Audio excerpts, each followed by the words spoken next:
Let me show you exactly what to do. Creating a project in Zoom is straightforward and can be done directly through the web interface. Follow these steps to set up your project without needing to download any app. Step 1. Sign into Zoom. Visit the Zoom website and sign into your account using your credentials. If you don't have an account, you will need to create one. Step 2. Navigate to the Projects section. Once logged in, look for the Projects section in the main menu. Click on it to access the Project Management area. Step 3. Create a new project. In the Projects section, find the option to create a new project. Click on the Create Project button to start the process.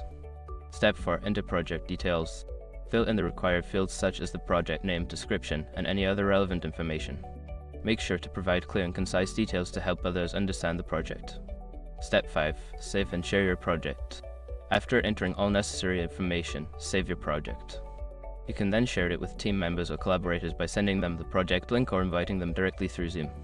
By following these steps, you can easily create and manage a project in Zoom without needing any additional applications. Happy collaborating!